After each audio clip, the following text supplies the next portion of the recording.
Hello everybody, and welcome back to Pokemon White.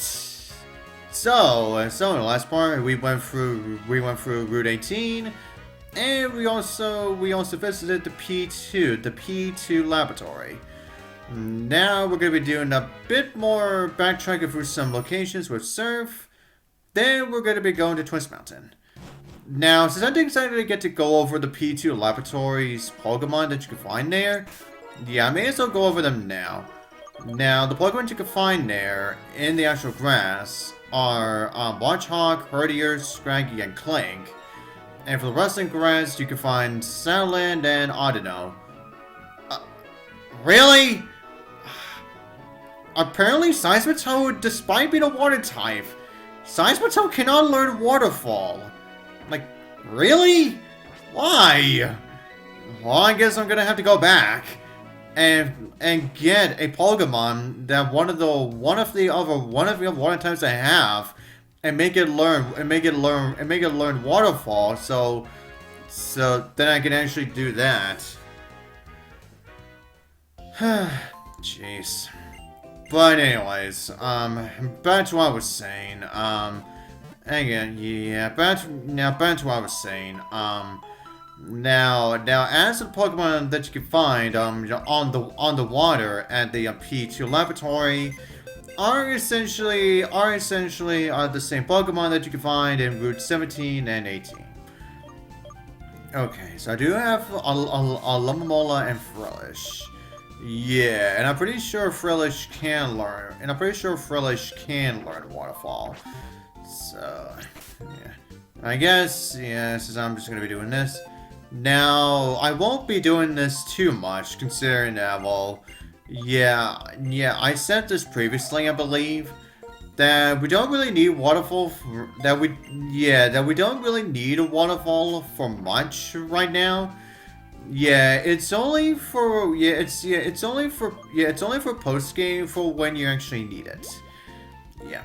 But anyways, yeah, while I'm here as well, yeah, I may as well start selling some of the stuff that that their only main purpose is to sell them.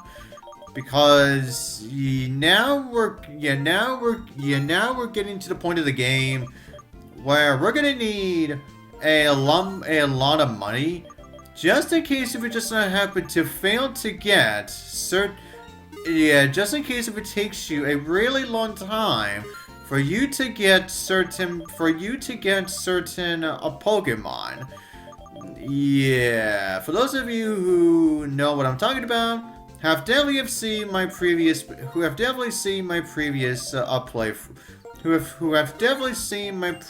main game of playthroughs. Yeah, but anyways, yeah, I'm definitely gonna get a few more Mexico Coliseum. But again, like, why can't Seismitoad freaking learn Waterfall? Like, Seismitoad is a water type, so you would think that Seismitoad can easily just utilize Waterfall, but it can't. So, jeez, I just don't get why. But anyways, now we're just gonna be now first off. Yeah, now we're gonna be going back to Lostlorn Forest, because if you recall, like back when we were there, there was like a little waterfall, for a waterfall that we can actually climb up to, and we actually get to listen to music again. But however, we don't really get to listen to it for that long though. Yeah, considering that it's not gonna be taken by the actual surf music. Oh yeah, and I guess I should probably bring this up now, actually. Yeah, considering that we've been surfing for quite a while anyway.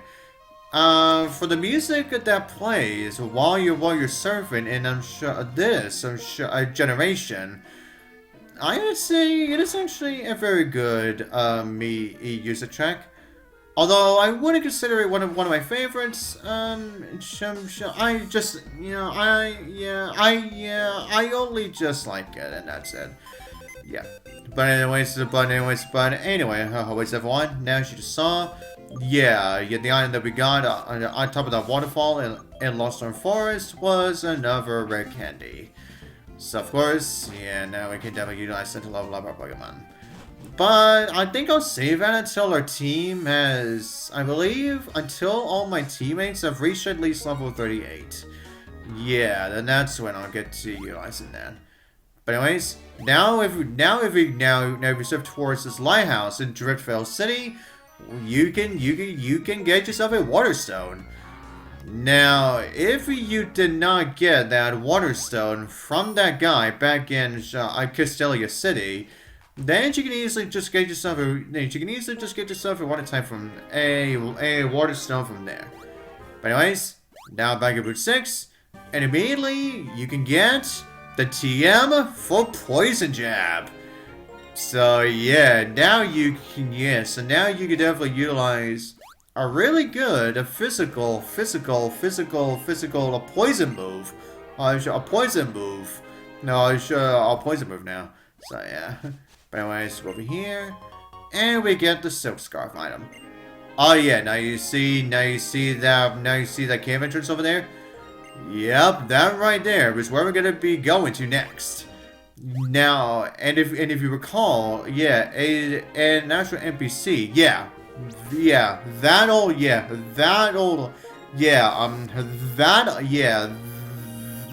man over there. Yeah, you recall he was talking about, a certain Pokemon that actually lives in a cave. Yeah, this is actually going to be the very cave that we are now going to be going through, called the Mistralton Cave. Now, as you can see, if you don't have Flash, then you're probably gonna have a hard time seeing things. So yeah, definitely have a Pokemon who could definitely utilize it. But also another thing, this cave really also wants you to utilize Strength here. Because you're not gonna get anywhere. Because you're not gonna get anywhere in this cave without it. So yeah, definitely make sure you also bring along Strength here as well too. But anyways, everyone, now, and also in this cave, there are a couple of hikers. There are a couple of hikers in this. There are a couple of few trainers in this cave, and we're just gonna be taking them on. Okay, and now, as we're just going over these battles, I'll just go over the Pokemon that you can find in this cave. Now, first off, we have, now this is essentially the starting point where you can find, wild, Bulldoors. Yeah, that's right. Now, instead of rocking Auroras, this is essentially the start of where you'll get to encounter wild Bulldoors. And also in this cave you can find you can still find Woobats. And also in this cave you can finally find your first Dragon type Pokemon. That of course being Axew. So again, that guy back in Castelia City who wanted us to show him a Dragon type, and you don't get to encounter your first Dragon type until here. So again, that guy back in Castelia City is just a big freaking dick. Oh my god. But anyways, everyone, and just like in all the regular caves, is where you can find Drillbursts. Yeah. But anyways, now I guess that's all I really have to say for Mistralton Cave. Well, for the moment. Well, that is until we actually get to near the very bottom of this cave, where there's actually going to be some lore about a certain Pokemon that actually lives here. And you're definitely gonna understand what that lore is for when we actually get to it. But anyways, Hey, hooray. Our lovely science fertility now reached level 38 now. Alright. Now it's only just a matter of time until my other teammates will level up to that spot too. Alright. Now, as we are just going to be going through this cave for a good while, I guess I should go over, yeah, some of the Pokemon that we encountered during that last video. Yeah, now, Crustle. Now, I talked about the fact that, yeah, Dwebble and Crustle, yeah, they definitely show off their, you know, what Dwebbles and Crustles look like, you know, without the shells on in the anime. But they don't really get to utilize that within the games. Now, as for Crustle, as a Pokemon itself, again, I still have no intention of utilizing a Crustle anytime soon, really. Yeah, I just never really gave it really much thought of still being able to utilize a Crustle. Cause, yeah, I'm just not exactly the greatest thrilled about, having to utilize, yeah, honestly, I just never really considered utilizing Crustle. But as for Darmanitan, on the other hand, if there is a point where I can really utilize Darmanitan, yeah, and if it is like one of the options fire types that I have, yeah. Let's say for example, if I did not choose a Tepig, if I did not choose Tepig as my starter, then I would have most likely utilized Darumaka.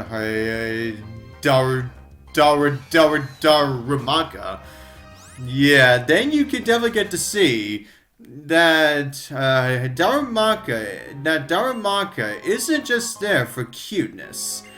Yeah, Darumakas can definitely be extremely dangerous. Yeah, and especially after they friggin' evolve. But anyways, now, oh yeah, I guess I should also say about Darmanitan as well. Now, while Darmanitan was shown a few times in the Black and White anime, but we didn't really get to see it all that much. Yeah, there was a debut appearance of Darmanitan, where it was trying to keep a bell from falling, and then there was that one. And then there was also that one, Darmanitan, that was who was actually owned by a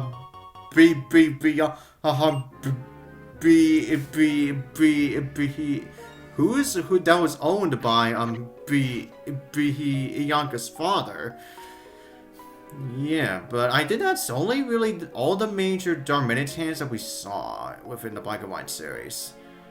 And then Darmanitans didn't really get to show up again, really, until Journeys, where Go actually caught one very early on. Yeah, Darmanitan was actually Go's very first Unova Pokemon. And while Darmanitan was only seen like a few times during Pokemon Journeys, but however though, that Darmanitan actually served not one but two purposes, and that was to gain a development of 4 for Go's Scorbunny. Scorbunny and also Sobble too. Yeah, Darmanitan was essentially the cause of some development for Go's Scorbunny and Sobble. Now for Scorbunny, yeah, Scorbunny first wanted to learn Ember because it saw Darmanitan's overheat move. and then for Sobble. Now, while Darmanitan really loved to scare Sobble a lot, but then after Sobble met up with Inteleon, then that's when Sobble finally got the courage to be able to stand up against Darmanitan. Yeah. Although, however, Darmanitan didn't really do much in terms of Grookey, however. Yeah. Yeah, Grookey was definitely the worst of a paladin. Freaking yeah, Galar starter in Pokemon Journeys. But anyways, everyone, as you can see, now we are in a place called the Guidance Chamber, and then we're gonna have this guy who's actually gonna talk to you about a legend about free legendary Pokemon. That's a word that actually stopped a war, and the legendaries' names are Cobalion, Terrakion, and Virizion. Terrakion uses amazing strength to destroy rocks, blocking the escape route. Virizion uses quick movements to protect Pokemon from looming flames, and Cobalion led the frightened Pokemon out of the burning woods. Yep, the people who started the war were routed by the power of the legends. Because of Cobalion, Terrakion, and Virizion, the war was ended. Okay. When people fight, there's no peace for Pokemon. There's no peace for Pokemon either. The free legends learned that the deeds of humans could lead to dire consequences for their world. They cut themselves from people and disappeared. No one saw much of them after that, and the free faded into myth. I've been searching for them for decades, and I finally figured out that one of them was deep in this cave. But the legendary free do not trust people. If people approach, they bury their fangs and attack. Yeah, just like any other legendary would do. It can't be helped, because they only know the old world. They still don't know the world has become a place where people and Pokemon are trying to understand and also help each other. You seem like you might be able to show them that people and Pokemon can't trust each other and live together. If they take another look at people, I think they will stop hiding from us. And yeah, and that is essentially the main story for when it comes to these free legendary Pokemon. And considering that guy just said that one of them lives deep inside this cave, there it is, all the way up there. Yep, there is one of them just standing right there. Which of course means one thing. Yep, we are now going to be starting up our very first legendary capture of this generation. Which of course means one thing again. Which also means another thing, that I'm gonna save our capture of this. I'm gonna save our capture for this legendary for the very next part. And so till then, I'll see you guys next time.